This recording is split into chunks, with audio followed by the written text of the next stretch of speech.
La Sociedad Española de Radiodifusión presenta... Ser... ¡Viva la radio! Podcast. Siempre. Hola, soy Laura Bermejo y estás escuchando Código de Barras, un podcast de consumo y mucho más. Can I get out of my head? I don't know. En la cadena Ser, Somebody let me go. Código de Barras. If I'm falling now. Laura Bermejo. Every time I knew I ran, set me on my feet as someone else. These negative thoughts, they're crazy.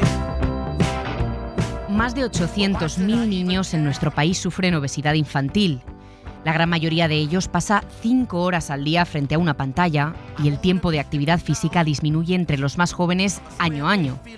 6 de cada 10 no come ni una pieza de fruta al día y la compra de snacks y patatas fritas ha subido un 150% en la última década en nuestro país. Teniendo en cuenta que 1 de cada 3 niños y adolescentes en España se encuentra en riesgo de pobreza, el hecho de que hoy en día casi el 83% de los institutos públicos en nuestro país no cuente con un comedor escolar preocupa y mucho. ¿De quién es la responsabilidad de estos datos? ¿Cómo se está trabajando en nuestro país para mejorarlos? Hoy hablamos sobre alimentación, consumo y salud, pero también de conciliación y vulnerabilidad.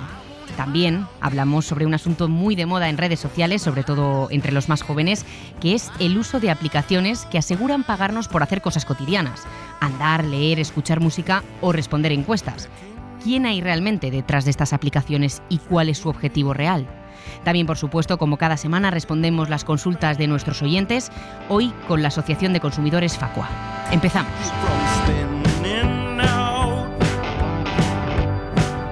Primera semana de vuelta al cole ya superada. Más de 8 millones de estudiantes han vuelto a las aulas esta semana después de las vacaciones de verano. Ya lo comentábamos la semana pasada, una vuelta al cole absolutamente récord en costes, con un gasto de 2.600 euros por alumno según la OCU. Otro asunto importantísimo en esta vuelta al colegio de millones de niños y adolescentes es la alimentación, que van a seguir o que siguen estos cada día. Hay un dato que nos ha llamado especialmente la atención y es que más de un 15% de los colegios públicos de educación primaria y un 83% de secundaria en nuestro país no cuentan con comedor escolar. Adela Molina, ¿qué tal? Hola Laura, ¿qué tal? Lo primero de todo, vamos a ir al porqué del asunto. ¿Por qué hay tantísimos centros que no cuentan con esta oferta de comedor? Bueno, pues todo apunta como culpable a la jornada intensiva, la que concentra las clases solo por la mañana. Este tipo de jornada es la mayoritaria en los centros públicos de la mayoría de las comunidades autónomas.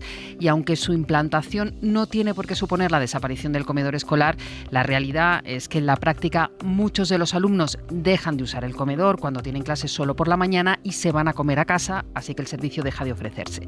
Dos casos como ejemplo. En Andalucía, donde la jornada intensiva es obligatoria en primaria, son usuarios del comedor escolar el 35% de los alumnos. En el País Vasco, donde la jornada habitual es la partida, con clases por la mañana y por la tarde, el comedor lo usa un 80% de los estudiantes. Esto, imagino, Adela, tiene unas consecuencias tremendas para las familias, ¿no? Sí, en el caso de las familias más vulnerables, las más pobres, puede suponer no disponer de la única comida completa y saludable que hagan los niños y niñas al día. Para otros miles de padres y madres es un quebradero de cabeza sobre cómo conciliar.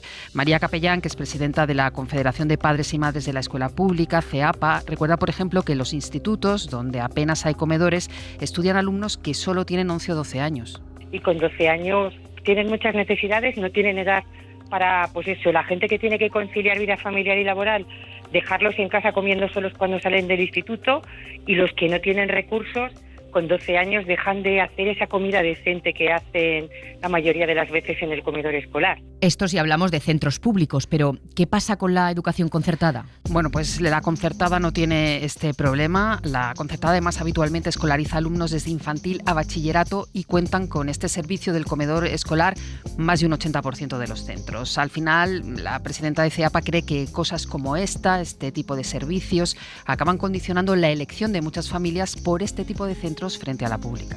Si la gente tiene que apostar a dónde llevar a su hijo a clase, pues si lo metes en un centro que lo puedes meter con 0 años y lo tienes hasta los 18, pues estás encantado de la vida. A la pública tienes que llevarlo de 0 a 3 a un centro, de 3 a 12 a otro, a partir de 12 a otro. No tienes comedores escolares, no tienes unas instalaciones adecuadas, los centros no están climatizados.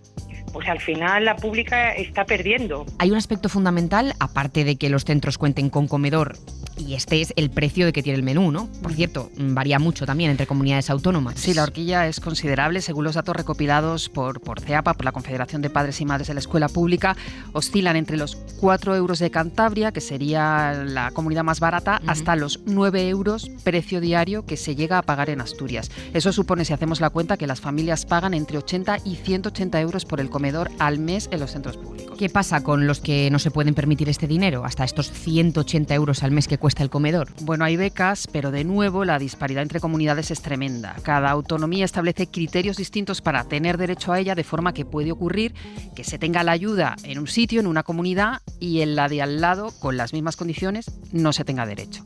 La ONG Educo elabora un informe al inicio de cada curso que refleja cómo, por ejemplo, mientras que en el País Vasco tiene beca comedor casi un 18% de los alumnos, en Murcia tienen esta beca apenas el 2%. De media en España recibe esta ayuda un 13% de los niños y niñas de primaria, lo que es muy poco teniendo en cuenta que la pobreza infantil es de más del 30% en este país. Educo calcula que más de 1 millón de menores en condiciones vulnerables no tiene beca comedor y pide fijar como umbral para su acceso el de la pobreza. Pilar Orenes es su directora general. Para Educo es muy importante que el criterio clave sea el criterio de umbral de la pobreza, ¿no? Que tenemos así genérico y no que cada comunidad dé el suyo, ¿no? Es que no puede ser, dependiendo de en qué comunidad autónoma hayas nacido, que tengas más posibilidad de acceso a estas becas o menos. Adela, todo esto en cuanto a la oferta de comedores, los precios y el acceso a becas. Pero, ¿qué pasa con la calidad de los comedores, de los menús escolares en nuestro país? Bueno, podemos decir que es mejorable. Según un estudio de la OCU, de la Organización de Consumidores y Usuarios, que ha analizado 622 menús escolares, la mitad de esos menús está desequilibrado. Sobran pasta, arroz y precocinados y faltan legumbres, fruta y huevos. El estudio no ha encontrado diferencias por titularidad de centro, entre públicos y privados, pero sí afecta a la calidad, dice la OCU, la forma en la que se preparan estos menús. La calidad mejora cuando se cocina en el propio centro educativo, en ese caso un 39% de los menús es desequilibrado. Si se cocina fuera y llegan ya preparados, lo que se conoce como línea caliente, el porcentaje de menús desequilibrados sube al 55%. Y si se llevan los alimentos en frío para terminar de prepararlos en el colegio, el desequilibrio afecta a un 46%. Tenemos al teléfono a Gemma Salvador, dietista nutricionista de la Sociedad Española de Nutrición Comunitaria y coordinadora de programas de alimentación saludable y sostenible de la Agencia de Salud Pública de Cataluña. Gemma, ¿qué tal? Bienvenida al programa. Buenos días, muchísimas gracias por invitarme. El primer dato que nos llamaba la atención, ese 83% de los institutos y el 15% de los colegios de primaria que no tienen comedor escolar. Adela apuntaba pues, a esta jornada intensiva, ¿no?, como posible causa. Yo quería preguntarte a ti por las consecuencias, además de las puramente evidentes, que puede tener que los niños estén prácticamente solos o no tengan acompañamiento a partir de la hora de comer y que no tengan incluso esa comida incluida en su día a día. Sí, me aprecio muy interesante que destacarais este dato y que Educo ya lo ha publicado, y no es la primera vez, porque es realmente un temazo. Es decir, la mayor parte de los centros de los institutos de secundaria han ido perdiendo paulatinamente el servicio de comedor, quedándose con pequeñas cantinas, en ocasiones con una oferta muy mejorable, por decirlo suavemente. Es normal que cuando aparece este tipo de jornada, la gestión de los comedores escolares no sea sostenible, en el sentido de que para las empresas que lo gestionan, el hecho de que baje mucho el volumen de comensales, pues acaba provocando que ese negocio dé pérdidas. Y por lo tanto, las empresas no quieren gestionarlo. Y en estos momentos, ¿qué está sucediendo? Que la mayor parte de sitios esto quiere revertirse, ¿no? Por ejemplo, en Cataluña, donde yo estoy trabajando directamente en este tema, el Departamento de Educación está intentando revertir esta situación, recuperar los comedores escolares. ¿Qué sucede? Que hace tantos años que han dejado de funcionar, que esos espacios, esas cocinas, esas instalaciones se han convertido en aulas, se han convertido en aulas de informática, en aulas de estudio, es decir, debería volverse a reconstruir la cocina y el comedor porque se ha deshabilitado totalmente. Y tiene muchas consecuencias. Una de las consecuencias, aparte de comer solos, es que esta edad de los 12 a los 16 es una edad muy crítica y de altas necesidades. Por lo tanto, el comer ya no es solo el hecho nutritivo, sino el hecho de comer acompañados es muy, muy importante. Y en estos momentos está siendo una zona roja esta. ¿A qué tipo de consecuencias te refieres? Igual al desarrollo de hábitos poco saludables, de adicciones, de ese tipo de consecuencias igual, ¿no? Más tiempo libre, menos tiempo acompañados, menos hábitos.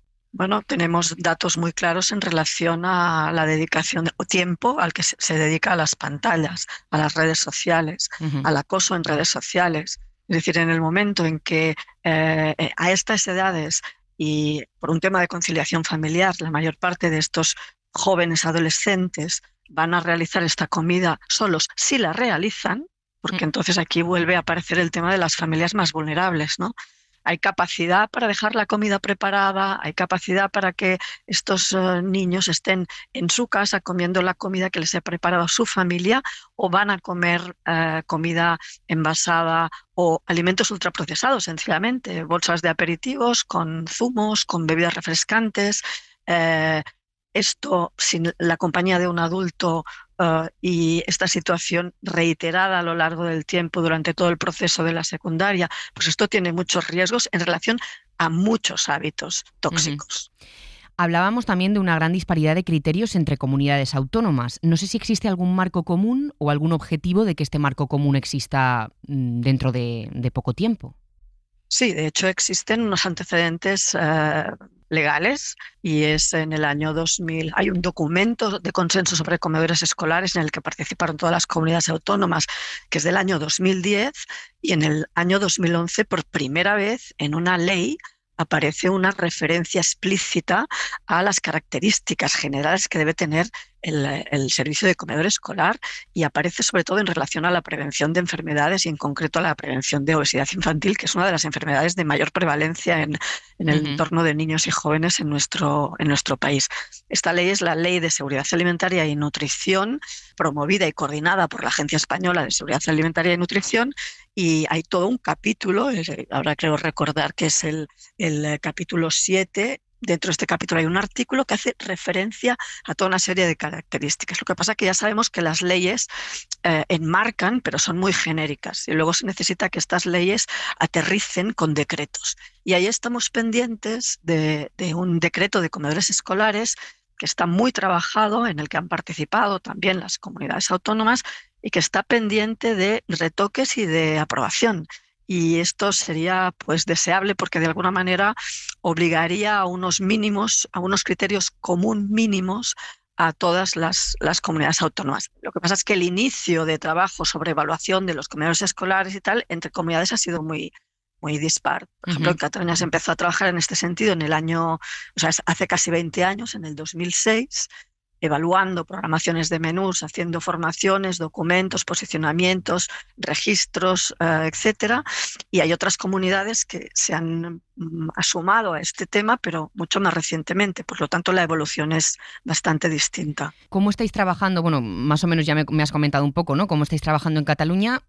¿Qué consecuencias ha tenido? ¿Han cambiado los menús escolares, la oferta? ¿Ha tenido directamente alguna consecuencia todo este trabajo que estáis realizando en vuestra comunidad autónoma? Sí, por supuesto. Además, yo creo que podríamos llamar de lluvia fina, pero una tendencia ascendente al compromiso de los comedores escolares en cuanto a las frecuencias de alimentos recomendadas por las guías a nivel estatal. Nosotros en esta evolución de 18 años de hacer revisiones de menús, de devolver informes a las escuelas y de hacer formación, pues hemos visto un incremento en el cumplimiento, por ejemplo, de la presencia de fruta fresca como alimento en los postres habituales, excepcional. Tener en cuenta que al principio, cuando empezamos a evaluar programaciones de menús, la presencia de postres lácteos azucarados y de bollería era muy frecuente. Actualmente en Cataluña y en la mayor parte de las escuelas, la bollería y los postres lácteos azucarados no están muy presentes. Por ejemplo, la presencia de fruta, de verdura fresca o de verdura cocida a diario. Ese es otro criterio que tenemos en la evaluación, la presencia de aceite de oliva virgen, especialmente cuando se trata de aliños en las preparaciones, en las comidas. La presencia de legumbre, que poco a poco va incrementando, y esta es una de las principales luchas en las que estamos en estos momentos, incrementar la presencia de proteína de origen vegetal, principalmente a través de una mayor presencia de legumbre, a través de distintas preparaciones gastronómicas. Uh-huh. Y la evolución ha sido tan buena a nivel nutricional, a nivel de parámetros, de frecuencias de alimentos y tal, que estamos trabajando más aspectos de sostenibilidad alimentaria, productos de temporada, productos de proximidad, pues un tema más de alimentación saludable y sostenible. Gemma, yo te quería preguntar por la función educativa del comedor escolar, que la tiene, porque sirve para alimentar a los alumnos, pero también para educarles, entre otras cosas, por ejemplo, en hábitos saludables, ¿no? Pero también como para ayudarles a aprender a relacionarse entre ellos. Por supuesto, tiene múltiples funciones y muy destacables. Aunque vamos a destacar estas funciones del comedor escolar, también querría decir que el entorno más importante en el que los niños desde su nacimiento aprenden a comer y reciben inputs, reciben información y ejemplo de los adultos en relación a la comida es en el entorno familiar, sin ninguna duda. Por lo tanto, no podemos cargar toda la tinta en la responsabilidad de las escuelas o comedores escolares, ni mucho menos, porque además en los comedores escolares solo acaban comiendo entre el 40 y el 50% de los escolares. Por lo tanto, el comedor escolar es muy importante para todos los niños y en especial para aquellos que son subsidiarios de recibir una beca comedor. Por lo tanto, proporcionar una comida de calidad, tanto desde el punto de vista de criterios nutritivos como higiénicos y también sensoriales y gastronómicos, o desarrollar y reforzar la adquisición de hábitos, fomentar normas de comportamiento y de sociabilidad en el entorno del comedor con los iguales, con el resto de los comensales, promover actitudes de solidaridad también, respeto a la tolerancia hacia personas que comen distinto, hacia personas que tienen necesidades distintas. El comedor actualmente se considera entorno educativo y un entorno educativo muy, muy interesante. Uh-huh. Pues Gemma Salvador, dietista nutricionista de la Sociedad Española de Nutrición Comunitaria y coordinadora de programas de alimentación saludable y sostenible de la Agencia de Salud Pública de Cataluña, muchísimas gracias por haberte acercado hoy al programa Código de Barras. Gracias a vosotras y cuando queráis. Adela, un último dato antes de irnos. La última encuesta de presupuestos familiares del INE muestra una cifra bastante sangrante que quiero traer a la luz y comentar. El consumo de snacks y patatas fritas ha aumentado un 150% en los últimos 10 años. Bueno, si te paseas cualquier tarde por un parque y ves lo que meriendan los niños, la verdad es que a mí no me sorprende. Puede estar relacionado quizás con algo que comentábamos ahora con Gemma, que es la falta de tiempo de muchas familias o el agobio que supone a veces conciliar el trabajo y el cuidado, que puede llevar a recurrir al final a lo más fácil, que es un snack, una patata frita, algo ultraprocesado. También a la avalancha publicitaria que recibimos de este tipo de productos, especialmente los niños, a pesar de que hay una normativa que en teoría les protege. Muy importante esto último que comentas, así que ahora enseguida vamos a analizar este dato, además de otros datos en la compra y consumo de los españoles. Adela Molina, compañera de la sección de Sociedad de la cadena SER, muchísimas gracias. Un placer como siempre. Código de Barras. Un programa de consumo y mucho más. Ya lo ha dicho Gemma Salvador, de la Sociedad Española de Nutrición Comunitaria, es importantísimo recuperar el espacio del comedor escolar, no solo por lo puramente nutricional, sino también por un aspecto educativo y social. Y es que en los datos se ve esa problemática de una forma muy clara. Carlos Sevilla, compañero de la sección de Economía de la cadena SER, ¿qué tal?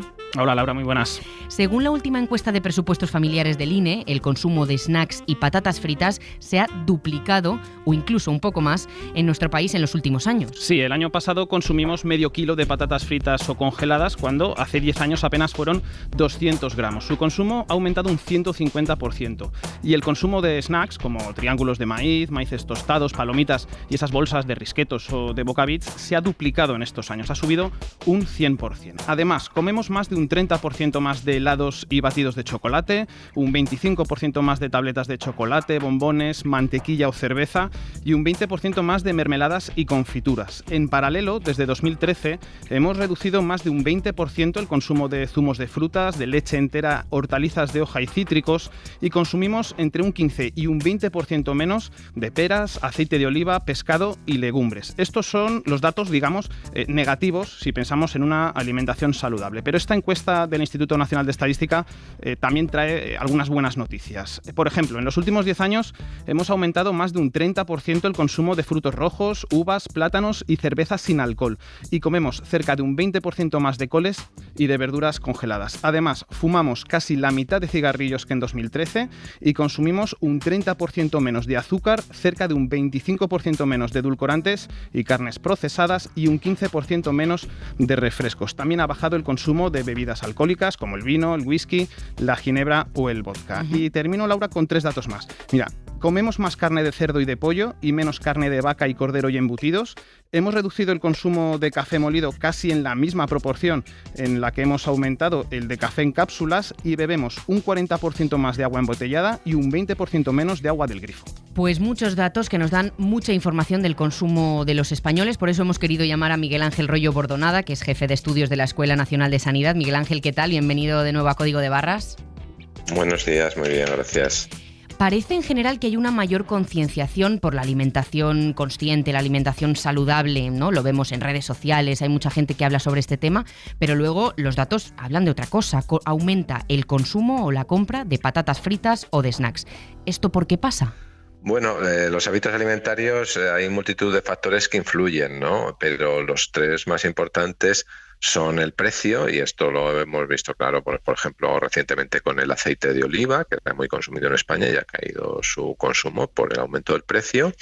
Luego es la disponibilidad. Cuanto más disponibles sean esos productos en más lugares, durante más tiempo, pues más fácil, más se promueve su consumo. Y luego la publicidad, las estrategias de marketing.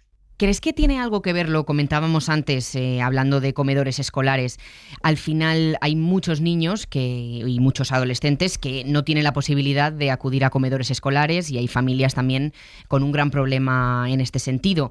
No sé si también esos problemas por la conciliación y por dar una buena alimentación hace que al final acudamos también a más snacks, más comidas prefabricadas, patatas de bolsa, etcétera. Bueno, obviamente, aparte de esos factores que he comentado, y el precio está relacionado, ¿no?, con familias que no se pueden permitir determinados productos porque son más caros, también hay un elemento, obviamente, de otro tipo de recursos, ¿no?, de disponibilidad de tiempo, de problemas de trabajo, el tipo de trabajo que tenemos, dificultades para la conciliación, que hacen que haya una tendencia a consumir más productos ultraprocesados porque son más rápidos, más baratos, más cómodos, aunque normalmente la mayoría de estos productos son no saludables. Este es el problema. Hablabas de la publicidad, y también la publicidad negativa imagino que tiene un gran impacto. Por ejemplo, el azúcar se ha señalado durante muchos años, ¿no?, como el principal enemigo, y esto estamos viendo en este tipo de encuestas, se nota en la bajada del consumo. ¿Qué pasa? Que hay otros productos, por ejemplo, como pues decíamos, las patatas fritas o los snacks, que sí que son más saludables, o simplemente se ha puesto el foco en un sitio y nos estamos olvidando de otros. Bueno, en realidad no sabemos muy bien por qué es verdad que ha podido haber un elemento de concienciación, y hay muchos mensajes que se están enviando con respecto a la cantidad de azúcar que hay en los productos. Hay páginas web donde se ofrece esta información, esto se informa también en redes sociales, pero también es cierto que ha habido una reformulación de muchos productos donde se ha sustituido el azúcar por edulcorantes artificiales, ¿vale?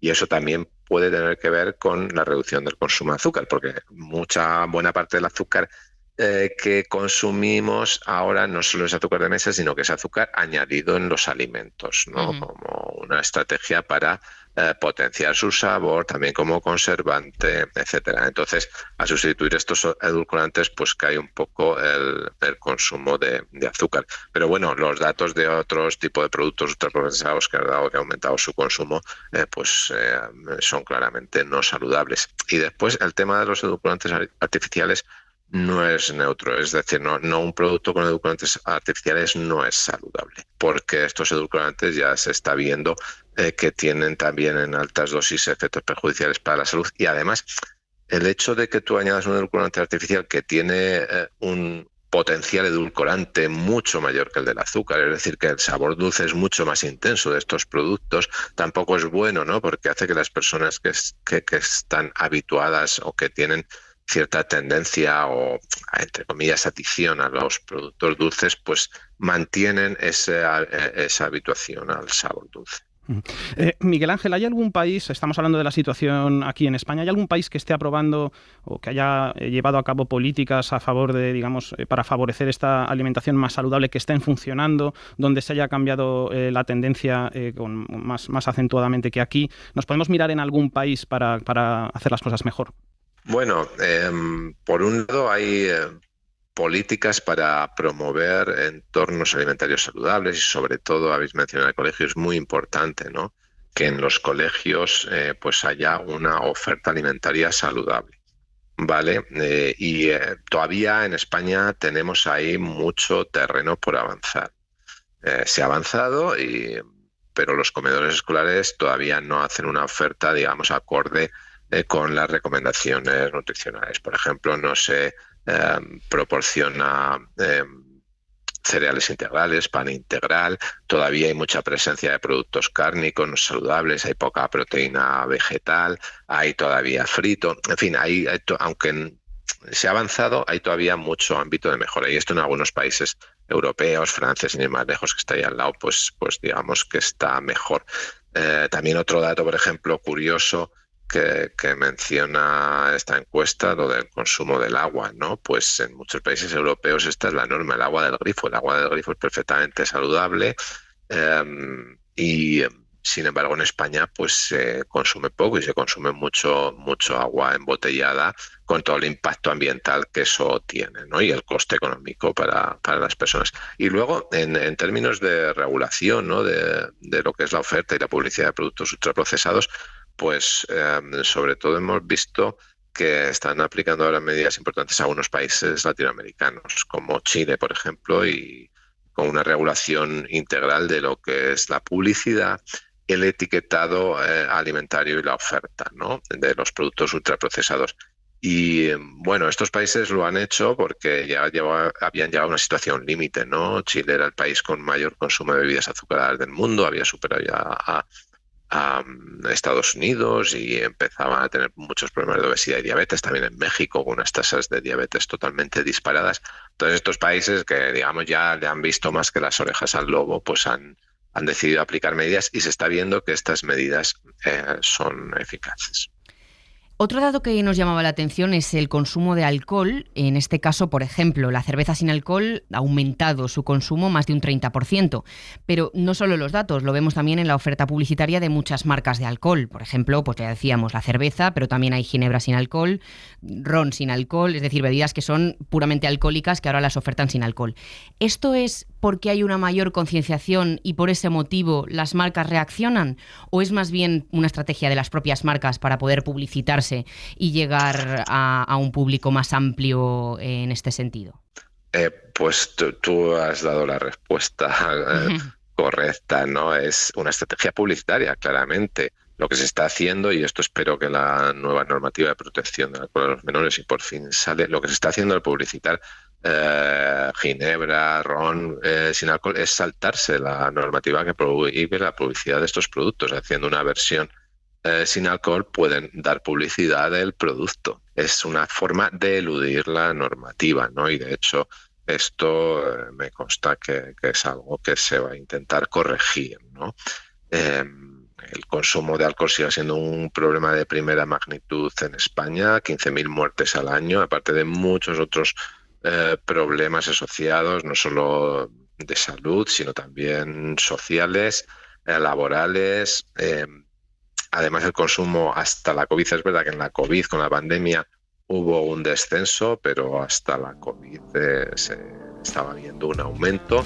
Y aunque en estas encuestas, por un lado, parece que hay un descenso de algunos productos, pues hay un aumento de otros, ¿no? Como las cervezas, no solo sin alcohol, sino también con alcohol, aumenta el consumo de las cervezas.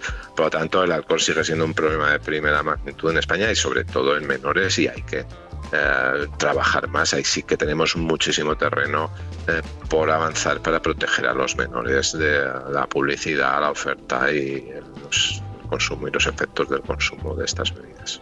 Pues Miguel Ángel Royo Bordonada, jefe de estudios de la Escuela Nacional de Sanidad, muchísimas gracias y gracias por habernos explicado todos estos datos con tan buenas palabras. Gracias a vosotros, un placer como siempre, buen día.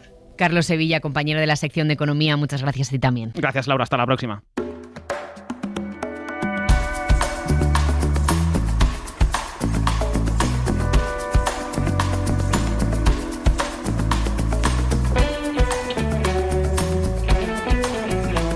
Síguenos en Twitter, en Facebook y en Instagram, @Código de Barras. Y escúchanos siempre que quieras en SER Podcast y en la web de la SER.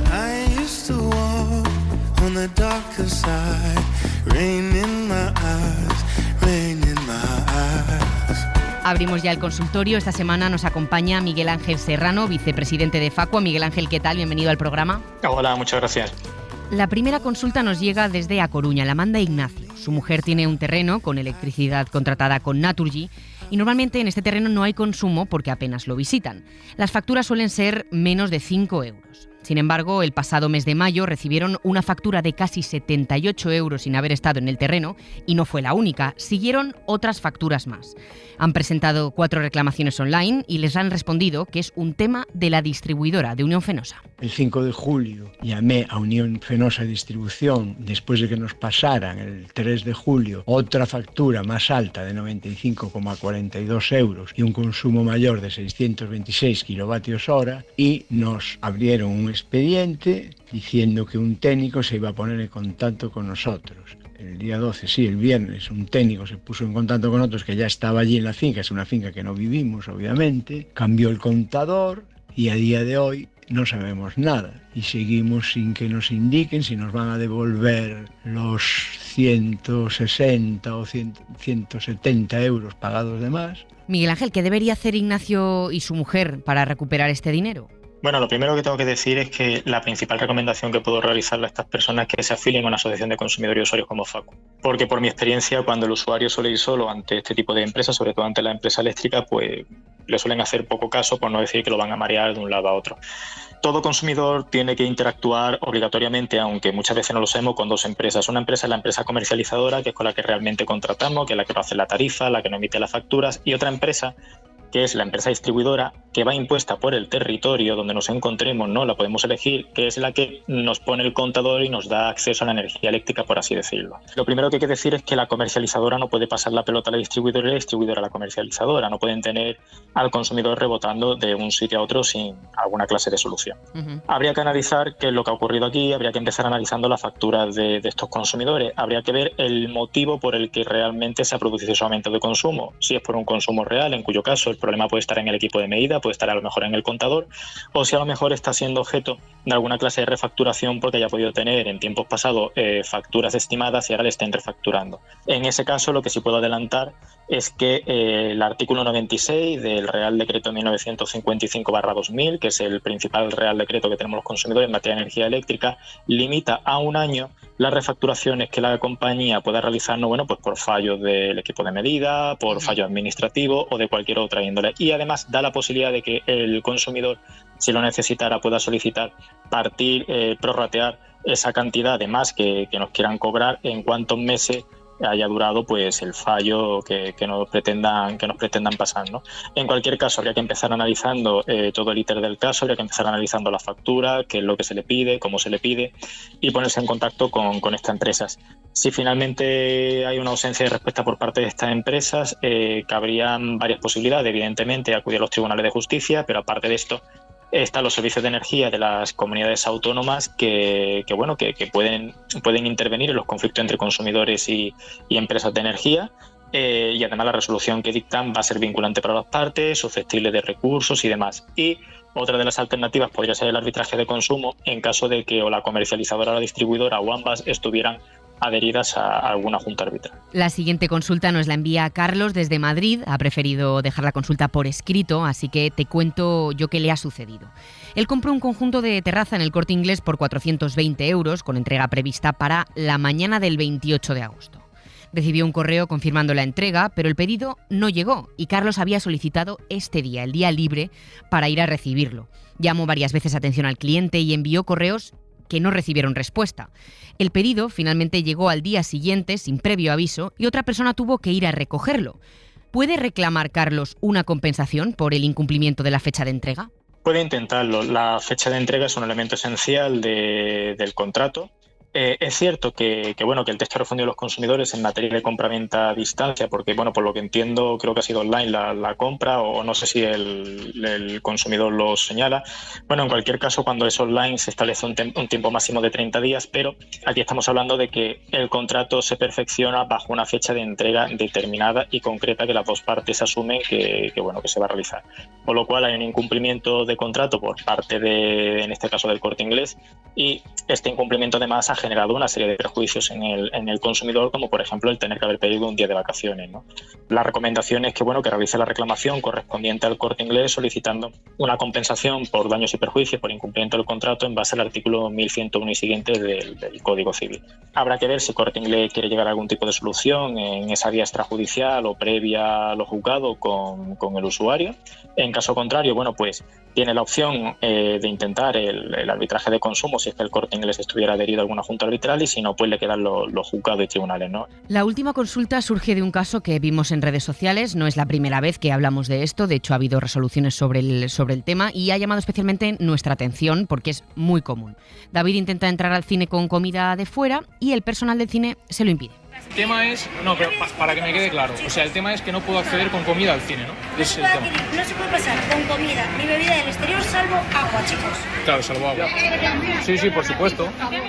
Por supuesto que yo pongo hoja de reclamaciones. Esto es un asunto que seguro que a muchos nos suena. Miguel Ángel, ¿podemos llevar comida de fuera al cine o a otros establecimientos del estilo o no? ¿Qué podemos decir? Es la gran pregunta cuando nos dicen ahí está en la normativa y ahí lo tienes colgado. Nosotros desde Facua defendemos que todo aquel negocio cuyo objeto principal de actividad no sea la hostelería, un cine, por ejemplo, no puede impedir el acceder con comida y bebida al interior de sus instalaciones siempre y cuando no haya un problema de seguridad y siempre y cuando eso no altere el espectáculo. Lógicamente, si ese cine va a vender productos similares dentro de sus instalaciones, pues ni hay un problema de seguridad ni altera el espectáculo. Pero este posicionamiento no solamente lo tenemos desde Facua, sino que ya ha sido confirmado por algunos tribunales de justicia en España que han dictado sentencia en ese sentido, y la ECOSAN, que era la antigua unión de la Agencia Estatal de Seguridad Alimentaria y del Instituto de Consumo actual, dictó un informe en 2016 donde decía que esta clase de comportamientos eran totalmente abusivos, que solamente cabían cuando la normativa autonómica pudiera autorizar expresamente este tipo de práctica, la normativa de espectáculos públicos de la comunidad autónoma. ¿Por qué cabía esa excepción? Pues porque si el legislador autonómico daba esa capacidad al cine o al establecimiento o al concierto concreto, digamos que la ley es ley y había que cumplirla, ¿no? Por lo que, en primer lugar, el consumidor tendría que ver si la comunidad autónoma de turno, su normativa, faculta o no este tipo de prácticas. Si la faculta, porque ese consumidor sea consciente de que ese legislador autonómico realmente no está mirando por sus intereses, sino que está mirando por unos intereses especulativos de un grupo empresarial, porque al final todo este tipo de limitaciones lo que buscan es que el consumidor se gaste mucho más dinero en adquirir esos productos dentro de sus instalaciones que fuera, porque además suelen tener un precio muy, muy superior al que se encuentra fuera de esas instalaciones, ¿no? Y en el caso de que la normativa de consumo autonómica no lo autorice expresamente, la recomendación que realizamos desde Facua es que presente denuncia ante los servicios de consumo de su comunidad autónoma. todo se reduce y ahí viene la frustración del consumidor a que el mismo refresco, la misma bebida, la misma comida que podemos adquirir fuera, intentan cobrárnoslo dentro a unos precios totalmente desorbitados. Pues Miguel Ángel Serrano, vicepresidente de Facua, más claro, imposible. Muchísimas gracias por estar aquí una semana más con nosotros. Muchas gracias a vosotros, un saludo. Ya saben que pueden enviarnos consultas como estas cada semana para que un experto en consumo trate de resolverlas. Tienen 3 vías para hacernos llegar sus preguntas: el correo electrónico del programa, códigodebarras@cadenaser.com, nuestras redes sociales, Twitter, Instagram y Facebook, buscándonos como @códigodebarras, o también pueden dejarnos un mensaje de voz en nuestro WhatsApp en el 679 017 014. Les esperamos. Hey buddy, take life by the reins, play with the bubbles before they go down the drain. Make a decision, it's not long division. Take it while the taking's good, oh yeah. Take it while the taking's good. Aplicaciones que te pagan únicamente por utilizarlas. Es en serio. Aplicaciones para sacarte dinerinchi en 2024. ¿Cuál es la mejor aplicación para ganar dinero en internet? Pues bien, debo decir que hay 2 que a mí me encantan y con las que más dinero he ganado yo. Esta aplicación te paga por escuchar música. Con ella puedes generar hasta un máximo de 600 euros. Te voy a hablar sobre... Ganar dinero por caminar, ver vídeos o leer. Se trata de aplicaciones que monetizan nuestras actividades diarias y cotidianas. Y es que algunas de estas aplicaciones tienen más de 10 millones de descargas, con una gran popularidad sobre todo entre los más jóvenes. Todo esto nos ha planteado una pregunta, que es: ¿qué ganan estas herramientas si no cobran una suscripción y además pagan a los usuarios? Miguel Ángel Pérez, ¿qué tal? Muy buenas. Hola Laura, ¿qué tal? ¿En qué consisten todas estas aplicaciones? Porque a mí me suena mucho esto de te pagamos por caminar, pero explícame un poco cómo surgen y en qué consisten. Sí, por ejemplo caminar, pero también hay para ver vídeos, leer, incluyen actividades como hacer encuestas, escuchar música e incluso jugar a videojuegos, y te pagan por hacerlo. Estas aplicaciones llevan años existiendo, pero TikTok les ha dado más relevancia. En abril lanzaron una versión llamada TikTok Lite que recompensaba a los usuarios por ver vídeos dirigidos a mayores de 18 años. Pero hubo un problema. La Comisión Europea exigió explicaciones y amenazó con bloquear la aplicación si no se garantizaba que los menores no pudieran registrarse o que no se volviera adictiva. Y en TikTok puedes registrarte sin problemas si eres menor de edad, y es una aplicación que sabemos con certeza que es muy adictiva. Así que poco después la red social eliminó la opción de pagar por ver vídeos, adelantándose al castigo que le iba a imponer Bruselas. ¿Cómo funcionaba? O sea, ¿cómo te pagaba TikTok? La aplicación promete pagarte, pero en realidad no lo hace. Para ganar, entre comillas, digámoslo así, dinero, debías ver vídeos y acumular puntos. 10.000 puntos equivale a 1 euro, que podías canjear por tarjetas de regalo de Amazon o PayPal o donar a tus creadores favoritos dentro de la app, pero no puedes retirar el dinero fuera de la aplicación. Además de ver vídeos, podías ganar monedas enviando un enlace a otras personas, con un mínimo de 13 años para que se unieran a la aplicación, lo que generó preocupación en la Comisión Europea. ¿Qué otras aplicaciones te pagan por caminar? Sweetcoin es una de las más descargadas para ganar recompensas por caminar, con más de 100 millones de descargas, una cifra bastante superior a las descargas que suman las aplicaciones de Nike, Puma y Adidas centradas en el deporte. Antes, si entrabas para descargar Sweetcoin, podías leer "te paga por andar", pero ahora es "vale la pena caminar", porque en realidad nunca pagan dinero real. La moneda virtual de la aplicación no se puede transferir a PayPal ni a una cuenta bancaria y solo se puede canjear por productos. Por ejemplo, si quieres unas gafas de sol, cuestan 75 monedas virtuales, que serían 75.000 pasos. Pero si quieres que te lleguen a casa, tienes que pagar los gastos de envío, que son entre 10 y 20 euros. O sea que al final terminas pagando algo, ¿no? Pagas tú más de lo que tú acabas ganando. Sweetcoin también tiene un sistema de afiliados. Para ganar 100 euros necesitas que 300 personas se registren a través de tu enlace. Pero incluso así, no vas a ganar dinero. Según Miguel Vieito, jurista e investigador en Derecho, aunque pueda ser una estafa piramidal encubierta, no es su verdadera finalidad. Yo tengo dudas y creo que en estas aplicaciones la finalidad primordial no es el reclutamiento. La finalidad primordial es que tú veas los anuncios que te ofrecen en la plataforma, que tú pagues la suscripción premium, que tú hagas clic en los anuncios de los anunciantes. Oye Miguel, entonces, al final estas aplicaciones, ¿ninguna de ellas paga realmente como tal en dinero? Hay muy pocos casos, Laura. Uno es Atapool, con más de 10 millones de descargas, que te paga por completar encuestas a través de PayPal. A veces recibes encuestas, pero si no encajas con el perfil, solo te pagan 1 céntimo. Si eres el perfil adecuado, te pagan entre 40 y 50 céntimos por encuesta. Es decir, muy poco dinero, ¿no? ¿Existe alguna ley que supervise o regule estas aplicaciones? Sí, es un reglamento que ya conocemos, el de servicios digitales, la normativa de la Unión Europea que fue adoptada en noviembre de 2022 y que entró en vigor este año. Sobre todo está centrada en proteger a los usuarios de las redes sociales. Las normas más estrictas son para aplicaciones o motores de búsqueda con más de 45 millones de usuarios activos en la Unión Europea. Por eso revisaron la función de TikTok y no estas aplicaciones que estamos comentando. ¿Y por qué a estas aplicaciones no se les revisa como han hecho con TikTok? Básicamente porque si tienen menos de 45 millones de usuarios activos, pues solamente van a enfrentar multas. Pero las que superan esa cifra tienen un problema, porque las sanciones pueden alcanzar hasta el 6% de su volumen de negocios mundial. Miguel, entonces estamos viendo, tú me decías, planteábamos la pregunta al principio, ¿qué ganancia real tienen estas empresas? Realmente hemos visto que tampoco llegan a pagar mucho dinero. ¿Cuál es su objetivo? Lo que buscan estas aplicaciones es recopilar nuestros datos para después poder dirigirnos publicidad. Estas empresas o estas aplicaciones cobrarán a empresas terceras por estar en su marketplace, por anunciarse allí.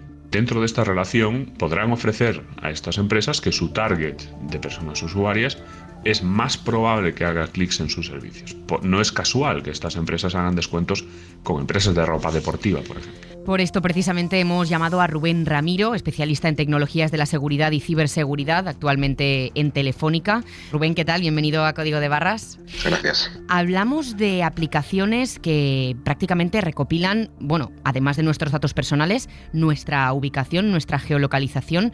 ¿Es este el objetivo principal de estas aplicaciones? Bueno, van un poquito más allá. La parte de geolocalización no terminan de decirlo explícitamente porque es un poco más sensible, pero por ejemplo acceden a datos de salud como pasos, energía, distancia caminada, pulsaciones, o sea, absolutamente todos los datos. Yo en mi caso tengo un iPhone, todos los datos de salud son compartidos con este tipo de aplicaciones. Entonces, para mí es mucho más peligroso que tal vez las redes sociales. Os iba a trasladar, me ha hecho gracia porque habéis hablado mucho de TikTok y la problemática en la Unión Europea. Y primero fue en Estados Unidos y luego ha sido en Europa. Tanto la Comisión como el Consejo de la Unión Europea ha prohibido TikTok a sus empleados por problemas de seguridad, pero no a los ciudadanos. Eso ya nos da una señal bastante clara de esta aplicación, los problemas que nos puede causar, ¿no? Totalmente. O sea, la exposición, como decía antes el compañero, el fin principal es la publicidad, dirigirnos publicidad y dirigirla mucho más que en redes sociales, porque aparte de todos los grandes datos que nos recopilan las redes sociales, van mucho más allá con todos estos datos de salud. Entonces, es muy interesante. Es decir, recopila nuestros datos, como decías, de la hora a la que nos levantamos, los pasos que hacemos al día, la cantidad de ejercicio que hacemos, y luego todo eso se traslada en una publicidad totalmente dirigida y especializada en cada usuario, ¿no? Exacto, totalmente. Aquí, por ejemplo, en el caso de marcas de ropa deportiva, por ejemplo, ellos van a querer dirigirse pues a gente deportista que vea que tenga una alta frecuencia cardíaca diaria a las 7 cuando salga a correr, por ejemplo, pues publicidad dirigida 100%. Además de lo que podemos encontrarnos en el mundo digital, ¿puede esto influir también, pues, que si, por ejemplo, la aplicación ve que yo frecuento una calle o una zona y qué hago exactamente en esa calle, en esa zona, cuánto tiempo ando, a qué pulsaciones llego, también pueda servir para, por ejemplo, posicionar algún local, algún comercio y al final, pues, mover todos estos datos ya no solo para la estrategia más puramente digital, sino para el comercio tradicional? Tal cual, o sea, no todas las aplicaciones, pero yo estoy convencido de que si leemos la letra pequeña de muchas de ellas también recopilan geolocalizaciones o similar. Entonces, muchas aplicaciones basadas en pasos y similar, aparte de los datos de salud, si unimos eso a geolocalizaciones, por ejemplo, nosotros vamos a poder hacer un mapa de calor de una ciudad como Madrid, Barcelona o similar, viendo por dónde pasan nuestros usuarios con una cierta edad, etcétera. Las agencias publicitarias van a querer estar en esas calles porque van a ser muy frecuentadas por su target. Estas aplicaciones principalmente atraen también a menores porque son los que piensan, puedo ganar dinero, no tengo un duro, empiezo a querer salir, puedo ganar dinero a través de estas aplicaciones, me voy a registrar. ¿No deberían enfocarse en ellas también como lo han hecho en TikTok, incluso más todavía? Es muy complicado, ¿vale? Porque esto se une un poco a lo que querían meter el gobierno últimamente, que es lo del pasaporte para ver contenido porno explícito, etcétera, que seguro que habéis oído hablar de ello. Para tú poder loguearte en una página, la única forma que vas a poder de verificar si realmente tienes 18 es algún tipo de sistema de esto, como algún certificado o similar. Las aplicaciones lo que ponen es un simple check de, oye, sí, yo tengo más de 18, tengo más de 14 años, pero realmente los menores se están registrando e incumplen o no dicen la verdad a la hora de verificar eso y por eso terminan registrándose. Pero luego está el otro lado en el que a lo mejor poner para ciertos sitios, no para todos, una verificación con un certificado similar también puede mermar nuestra privacidad, que ha sido la problemática que estaban hablando del pasaporte. Hay una premisa sobre todo que a mí me gusta mucho que se dice en la parte de seguridad, es que si algo es gratis, el producto eres tú. Entonces, normalmente en este tipo de aplicaciones, si te van a pagar por algo es porque ellos van a obtener algo para ellos. Entonces, ¿hay aplicaciones seguras? Sí, muchísimas. O sea, pues lo que pasa es que hay que mirarlas en detenimiento y ver el fin exactamente que hacen para ellos. El mayor caso para mí es, por ejemplo, cuando Facebook compra WhatsApp por una cantidad ingente de millones de dólares, es porque a él le interesa para algo y es una aplicación totalmente gratis. Entonces, ¿por qué lo está haciendo? Es el ejemplo perfecto. Aplicaciones seguras, sí que las hay, por supuesto. Pues Rubén Ramiro, especialista en tecnologías de la seguridad y ciberseguridad, actualmente trabajando en Telefónica, muchísimas gracias por este ratito y por haberte acercado al programa. Un saludo, hasta luego. Oye, Miguel, decíamos que son aplicaciones sobre todo dirigidas a jóvenes. A menores ya hemos visto que pueden traer problemas importantes. No sé si tú conoces a alguien a tu alrededor que utilice estas aplicaciones. Sí, tengo un amigo en Granada que usa estas aplicaciones o nos manda enlaces como gana 300 euros de saldo en la cartera y se trata simplemente de un link de Shane. Llevo utilizando tanto Macadam como WeWork. Macadam unos 3 años y WeWork sí es verdad que 1 año, 2... te genera una cantidad ínfima, en verdad, de ingresos. Todo el tiempo que estoy utilizándolo me habré generado entre 15 euros, 20 euros como mucho, que la utilizo porque ocupa un poco espacio. Y si eres de dar paseos, salir a correr, hacer algún tipo de deporte, no es ninguna molestia meterte en la aplicación 2 segundos y reclamar los pasos. Entonces un poco por eso la sigo utilizando. Al final la utiliza porque no le molesta, pero no porque le dé realmente un beneficio, ¿no? Y sigue utilizándolas todo el rato. No sé, a mí me parece un poco sospechoso porque si de verdad en 4 años has ganado 15, 20 euros como mucho, claro, si te está costando mucho generarlo, ¿por qué la sigues teniendo? ¿Y por qué me manda enlaces? Claro, ¿y esto realmente sabemos si tiene algún fenómeno de adicción o algún componente psicológico que hace que no dejemos de seguir entrando y descargando estas aplicaciones? Para resolver esta duda, lo que hice fue hablar con Juan Carlos Arancibia, psicólogo especialista en adicciones. Estos son los riesgos que tiene abusar de este tipo de aplicaciones. Condicionan toda una vida, de decir, vale, me tengo que levantar a esta hora, tengo que hacer esto, todos los días tengo que hacer esto, porque es que si no, no voy a recibir el bono recompensa.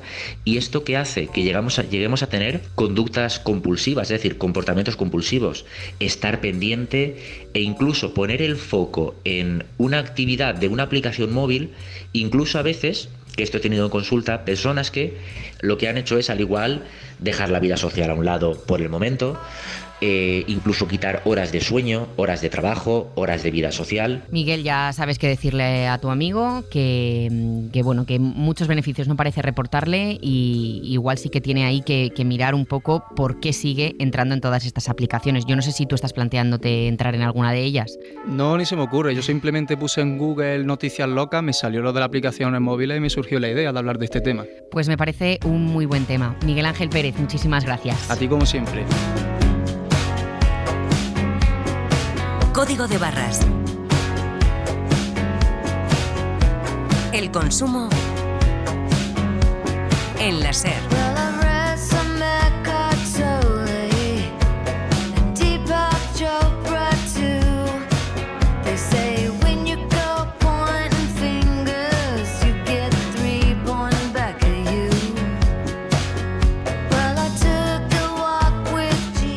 el programa de hoy. Esta semana en la producción ha estado Miguel Ángel Pérez, en la técnica José María Sendra y en el diseño sonoro Marcos Granado. Nos volvemos a escuchar la semana que viene y ya saben, consuman con cabeza. Laura Bermejo.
Suscríbete a Código de Barras.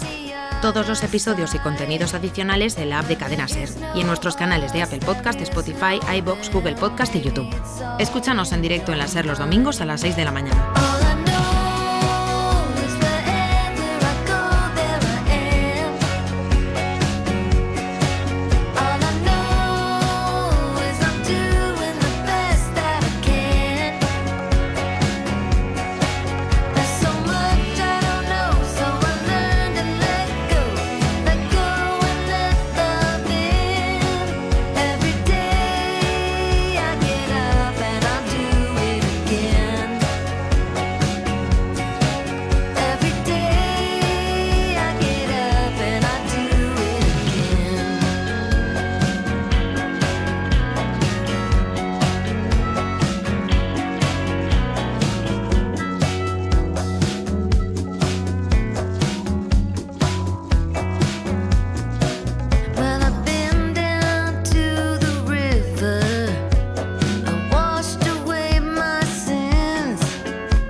Fuck it up again. All I know is wherever I go, there I am. All I know is I'm doing the best I can. There's so much I don't know, so I learned to let go and let love in. Every day I get up and I do it again. Every day I let go and I let love in. Every day I let go and I let love in.